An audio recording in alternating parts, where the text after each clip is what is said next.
Okay. Hey guys, it's the Daily 10. It's the notorious Glorious V, the Garia economist with Dex, and it's the Daily 10. That's right. You are in the monkey house with the monetary monkey of mayhem. And the man who just goes by the name of Dex, the algo capitalist, and Frank. I didn't say make it depressing when you announce me. Sorry. And Frank is here. He's got a whole new Frank, your technical prowess has been exponentially growing. Now You got some cool sound effects. I can play a slow jam while we're talking. Go ahead, man. Play some slow jam. Yeah, baby. We're going to talk about those markets today. What we're looking at here is to make some gains. And then I can fade it out. I can fade it out slowly. Let's talk about them pulse waves. Yeah. Dex, what's going on, buddy? Daily 10. Let's hit it. What's on your radar, buddy? Basically, the thing that's on my radar is a correction, pullback, whatever you want to call it, in the U.S. equity market. And so I'm watching that. It's been a slow process so far, throughout the day, but I'm watching it. Watching gold, too, to see if gold's going to get some legs to push through the 1350 level. Yeah. And watching and see if silver can break back above 15. 15 is really struggling with this one right now. However, my prediction that something didn't feel right in the grain market is playing out today. Soybeans are up 15.5. Huge move. Back in the day, just for those who don't know, 30 was considered limit up or lock limit. It's up 15.75 right now. That's halfway there. Also looking at crude oil down $1.65 today, trading at that 51 handle, threatening to get back down to 50. If it closes below 50, which is a psychological support right now, it could see a meltdown all the way down to maybe 42, somewhere near there. We'll see what happens. But right now, there's so much chaos on the world scene right now that markets are having a really difficult time trying to digest all the different things that are happening right now. But on a lighter note, here's some good news. Virginia Democrat who was accused of having sex with his teen secretary wins the state primary. Yeah. There's always light at the end of the tunnel, folks. There's always light at the end. If you're a Democrat, you don't want to know something, guys. Here's the thing. I had a few moments just to step out and grab a coffee break, and brought the missus with me, and we're just walking down in I didn't know you liked girls. What? No, nothing. Go ahead. Oh, so just walking, and right near me is George Washington's headquarters, where the first volleys of the Revolutionary War were fired. And I'm walking over there, and here we are in hollowed ground where men bled, fearless men who stood up to the largest empire in the world, and these men gave up their lives. And they're probably right now turning in their graves. And it was pretty fitting because the conversation we were having is like, we always talk about, Trump being in office. He's buying us time. But what happens when he's out of the way, when his two terms are over? And it's kind of terrifying when you think about it, right? And he's not protecting our gun rights very well. Well, it's there's a lot of issues, man. There's a lot of issues. This deep state is far from dead. The elites are far from over. And it's going to be, it's going to be pretty crazy. It's going to be pretty crazy. And I was just thinking about it. It's like, where do you go once America's over? Like, where do you go? Like, this country's, if it's permanently put out to pasture, you're talking about 1,000-year darkness. Because it took thousands of years to get to 1776, man. Thousands of years and a lot of blood. Yeah. And speaking of darkness, we're here. Yeah, we are. Well, that's what American exceptionalism is all about. Here's the idea of American exceptionalism. Yeah, but a pedophile won the election, dude. Joe Morrissey, after denying wrongdoing, he pleaded guilty in 2015 to what was a misdemeanor for him, but it would have been a felony for us, which was contributing to the delinquency of a minor, and admitted that prosecutors had enough evidence for a conviction. He spent 6 months in jail for the crime, but managed to continue serving in the state legislature This is the guy that just won? his sentence. And there's been no outcry. The guy won the election. What a comeback. Wow. After he was but that tells you about the voting population more than anything else. But he had sex with a teenage secretary. What's this guy's name, bro? Joe Morrissey. Joe Morrissey. No way. Mm-hmm. Yeah. God.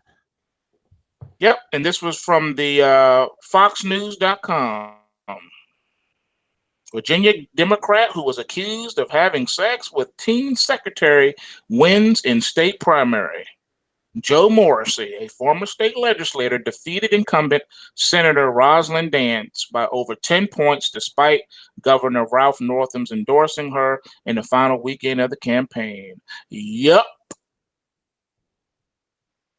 Black and white, folks. It's in black and white. So that's how far the country has fallen. Just so you guys know. You see all the crazy liberals walking around, just moving to Mars, Frank.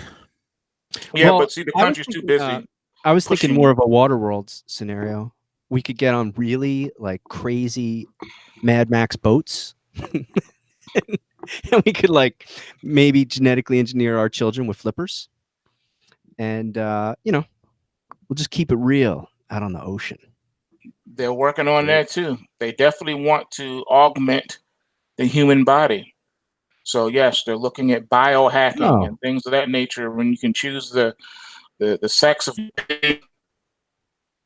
and all that good stuff. But I don't know how that's possible because I thought there were like 50 million genders, or basically no such thing as a gender. So then how do you get to choose the gender of your baby? But there's no genders. I'm confused. I'm so confused. Sorry, I was confused because Kung Fu was publicly sharing our private Hangout link. Oh, that's good. Whoa. What is he doing? He's a madman. We might be getting some guests. Our phones are ready. Wow. It's great. No, he thought here's what he did. It's totally innocent. He thought I didn't share the link for this show. So he's texting me, you got to share the link, not realizing that we did share the link. We were just late. And so I was saying, okay, we're live now. And he's like, oh, you didn't put the link. So he went into our private chat and grabbed the link, but that's our Hangout link. That's not our. Well, folks, if you join us, welcome aboard. I mean, literally. Yeah. What say you? So sorry, Dex. I missed your last little rant if I didn't reply verbally. Well, it doesn't matter. Because I was feverishly deleting. Matt, can you please come to my office, Matt? Come to the office, Matt. The answers to Kung Fu and Hiya! Yeah. So, but all right. So, so pedophiles are winning office. The deep state's intact. What other good news you got for us, Dex? The other good news is basically if you're short, pretty much just about everything today, you're loving life. That's the really good news. And height-wise for a second, you mean like position-wise? Except maybe Litecoin. Although Litecoin did have a little bit of a pullback. Litecoin was killing it. It hit.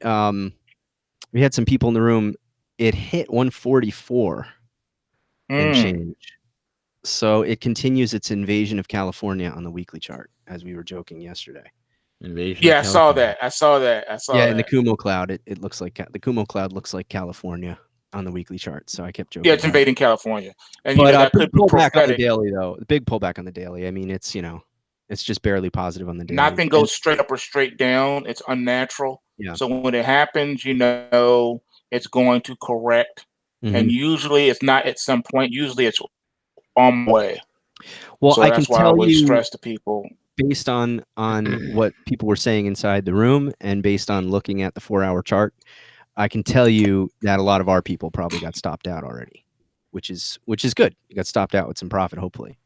It's called taking that money and running. Yeah, no. And if you had a tighter stop, get that money. If you had a tighter stop, you did even better. So, in fact, a tighter stop, you would have been out like 3 hours ago, 4 hours ago. So in other words, you're not tighter stop, you would have been out. You would have been out like 140-ish. Was probably a good place to be. So that's using our. I've never known anyone to go broke taking profits. Yeah, See, I'm always saying this, especially profits are evil and sinful. I'm always saying us crypto hodlers that are in the room, those of us who sort of started out that way and then got into trading. We have this mentality of like, it's going to go to the moon. When I take profits, it's going to go to the moon. I'm going to miss it and never get back in. And it's like, there's always an entry, like there is a will, there is a way. There's always another entry. So, I mean, maybe, yes. I don't know, Dex, you tell me. If you trade, if you're an investor, then I guess, no, it's the end of the world for you. You can never sell. Mm-hmm. But if you are trading these markets like you should, then you're doing pretty good. Yeah. So it's all good. Yeah. And that's pretty much all I got. I think the markets are going to just, move sideways to slightly lower until Friday, until all the government news comes out. And then, we'll take its natural course. But I will say this, though, the whole tariff thing is starting to weigh on the markets. Also, the markets are trying to twist the Fed's arm to lower rates going forward. So I don't know if that's going to work. Australia lowered rates overnight, and it's had no effect. You got countries that are right now negative interest rates, man. It's insanity. It's scary when they lower rates and nothing happens. Dude, if cutting rates and quantitative and printing money to oblivion is so good, we should be like, you could be walking into any bookstore in the country, you could be walking into any library in the world, and there'll be like thousands of books written about how awesome it is and how it works and how wonderful it is. But no, what do you see? Danger, Will Robinson. This never, ever works, and it never, ever ends well. No, it doesn't. And that's how you know how far gone the patient is, because the patient arrives in the emergency room extremely dehydrated and starving, right? Yep. And you offer the patient food and sustenance, but their body's rejecting it. It's not having any effect. They're not turning around. Yeah. That's how you know the patient's too far gone. That even if you did give them food and water, you still can't save them. Right. And that's where I believe our global economy is. And then there's also word on the street that there is another real estate crisis behind the scenes. Did you see what happened in California? Yeah, I heard some chatter Orange about County that. Just dumping 20%. They're like, oh, look, mortgage applications are up. No, what's happening is that people are refining the crap out of their houses right now and trying to they're trying to extract liquidity, man. See, that's not a good thing. And California has other issues anyway. California is like the weirdest state in the union. California's it's a shithole. And that's why people are leaving. Do you know how many California tags I've been seeing out here? Oh my God, same here. I'm like, why the hell they come? They're so stupid. They show up in New York. Think it's better. I'm like, you idiots! The hell are you doing here, you morons? Yeah, I saw into oblivion. I saw a chart of like it was averaging out like the most pleasant places to live, and it made New York something like number 15, and it was based on like services offered and stuff like that. And I'm like, these people it's based primarily on services offered. Exactly. It was like so stupid. You look at the Freedom Index, man. We're like on the bottom of the barrel. I think we're number 50 on the Freedom Index. Yeah, but I say we're like in the high 40s or something. Yeah. And then I'm in the second. I always say I'm in the second most restrictive county in all of New York, which is the most restricted state in the country. Yep. And people say, why don't you? Wow. People say, why don't you move? And man, I'll tell you, I was telling this to Dex the other day. We did my parents' 50th wedding anniversary, and my sister, who is just an amazing lady, she made a 21-minute slideshow, which sounds boring. The older or the younger? Well, they're both amazing, but the older, the very old, very small. And so she made this 21-minute thing, and we put it to music, and we were riveted to it because it was just like it was literally 50 years of everything we know, right? And I'm watching the whole thing, and I said to bunch of members of my family, but I said to my wife, I was like, I'm watching it and I'm thinking the only thing that really matters here is when people are born. It's like I don't care about the houses we lived in, the cars we had, the jobs that we had, even to be honest with you, so many of the friends who came and went over those years. All that mattered was the family and the fact that we all grew up together. So I look at that and I go, yeah, I know that it stinks, but I'm not leaving these people just for anything. So that's what it came down to for me. That's what it comes down to for me again and again. So wow. Yeah, for me, Panama's looking great again. See y'all on the beach. I am gonna go sip a Mai Tai and pick lint from my belly button. See, you say see you all on the beach, and I picture them. I picture all of us washing up on refugee rafts after it's all gone. You probably will. I'll have the Mai Tais and the beach house ready for you guys when you show up. Yeah, if you think I'm staying on the Titanic, you got another thing coming. Exactly. It's look. You remember that quote from the movie Gladiator, Marcus Aurelius, right? And he said this, right? He said, and I want to say it verbatim, right? And here I go again, looking for a quote. It's like the second time I've done this, right? Well, now we have sound effects. So. Yeah, there you go. I give you a trombone. I love that. That's awesome. Now, if it takes longer, I can give you sad trombone. Sad trombone. Yes, do that. $30, people. I love it. I love it. Well, there was the whole thing that the guy was playing Marcus Aurelius, right? He said this: there was a dream that was once Rome, and it could only be whispered. And if anything, if it was ever mentioned above a whisper, it would vanish and disappear. Yeah.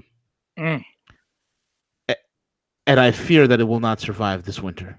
And that's what Marcus Aurelius, Caesar, said to the Roman general Maximus, right? Russell Crowe's character. Don't you totally get that? It's such a totally get. There was a dream that was once America, and it could only be whispered. Yeah. Anything above a whisper, and it would disappear. Because it came out of people who had incredibly substantive ideas. Correct. People who understood that freedom and democracy was an extremely delicate thing. Yeah. Not the kind of people who scream in the street and throw milkshakes at you. Yep. It requires a society that can hold on to more complicated ideas, and it's like absolutely, it's very hard to keep something like that going. Yeah, it's what our founder said. It's like this government is for immoral and upright people. Yeah, a moral and upright people. When you're not moral and you're not upright, you're not going to hold on to a republic. And what Franklin said, he said, it's a republic, madam, if you can keep it. If we can keep it, yeah. If you can keep it. That's a good point too. It's like anything. It's like anything. It's like good theology. Good politics are. Dude, everything's. You look at every factor of our society right now, right? You look at every factor of our society. It's a cesspool, from our churches to our schools to our very culture has been destroyed, man. It's like nothing left. I was having Frank, you know this about me, right? You know like that the chicken and rice spot in Manhattan. That famous one, right? Well, they got a joint like that up. They opened up a new one up where I live, right? Oh, nice. Yeah, they do that whole halal rice with the lamb and the chicken. They get the white sauce and the red sauce with the pita bread. And it's like, oh my God, it's amazing, right? And this guy who runs the place is a Coptic Christian from Egypt. And he's like, I cannot send my kids to these schools here in this country. I'm like, why? What's going on? They're teaching my kids that there are 55 genders. This is crazy. Yeah. And I'm like, dude, you know what? I'm not Catholic and my family isn't, but there's a reason why I send my kid to private school. And it's like, I'd rather have her coming home from school and be like, why don't we pray to Mary and explain that to her than having her here. Mommy, what gender am I? And because I was and mommy, my teacher said is that because I'm hanging out with my friend, my friend Jewel, that means I'm gay, mommy. What does gay mean? Whoa. I'd rather have to deal with my kid. Hey, why we don't pray to Mary and the saints and why we don't have these specific Catholic sacraments and institutions and whatnot, right? Then I try to explain to her which one of the 54 genders is she with, and that I need to leave her to herself so she can go discover who she is. And the stupid idiocy, man. It really is. I think that's exactly what they want, though, and I think they've been successful with it because look at the mindset of the average American. Can you believe if somebody would have told you years ago that one day in the not too distant future, you yourself are going to have to listen to people debate capitalism versus socialism? You know, I was just in the about to United bring that up. States. Yep. You know, my wife said that today, Dex. My wife is like, I can't believe in my lifetime that the biggest debate amongst young people is socialism versus communism. Yeah. I mean socialism versus capitalism. Excuse me. This is insanity, man. Yeah. 20 years ago, it wouldn't even been a thought. It was a given. They'd have been like, dude, don't you know what socialism and communism and totalitarianism I mean, you were made fun is? of. You mentioned socialism. You were made fun of, bro. Yeah. You're like, are you an idiot? You know? Dude, I remember even on the Business Channel, it was on CNBC once. They had a debate. There was one of their European correspondents was talking.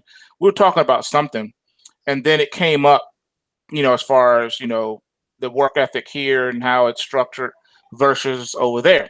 And they were going back and forth for a couple of minutes. It was like, so you better take a whole month off of paid vacation over there in Europe. You guys only work like 4 days a week or whatever. Yep. He was like, yeah, but you guys work to death, and you only get a week or two of vacation if you're lucky. Mm-hmm. And they were going back and forth, back and forth, back and forth, and it was hilarious. I was like, wow. So this guy really is happy in his servitude.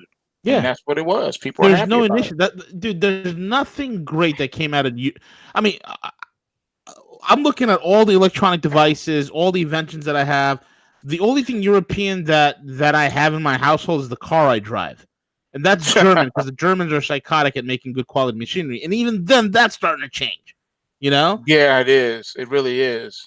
Dude, it's the Europeans have. I mean, I have so many friends of mine who lived in Europe or worked in Europe for a greater amount of time. They're like, look, people have no initiative. They have no motivation to get up and do anything. It's like, it's depressing, bro.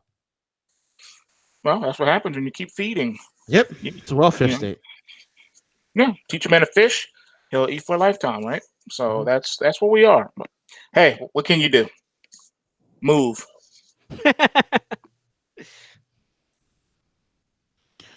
That's all Insanity. I got. Yep. Insanity. Anyway, guys, we're at the end of the program. It's the Daily 10. Frank, any last minute calls? Oh, you got the webinar, bro. We got the webinar coming. Yeah, two things. We got our webinar coming on Friday. There's a link in the description. Set a reminder for that. We teach people how to use the PulseWave price trigger system. We give you a little crash course for beginners. It takes about half an hour to an hour, depending on how many questions you guys have. And we always have fun with that. But right after this, Dex and I are going live on our show on PulseWave Trading. Link is in the description for that as well. In fact, that exact episode. And this time, we're going to have Dex unmuted for the show. We left that one up if anybody wants to see 11 minutes of me being confused, because it's just hilarious. That was Frank Doesn't Trade with Dex episode 1. So we're doing Frank Trades with Dex episode 32 today, and we'll take a look at that Litecoin chart and anything else that people want to look at. So link is in the description. You said there were some issues that we had to go over. You had some DMs that we needed to address, I think you said. Oh, no, that was... No, I was just letting people know. I'll get to them later because I wasn't. Okay. Yeah, no. I was just letting people know. That was I said that's at channel 3. So yeah, so we'll be over there like 5 minutes. Absolutely. That's it, man. All right, folks, we're over and out. Frank, hit the music. Hold on, I do have some music. Let me see. Put on that Kenny G, Frank. Oh no, here we go.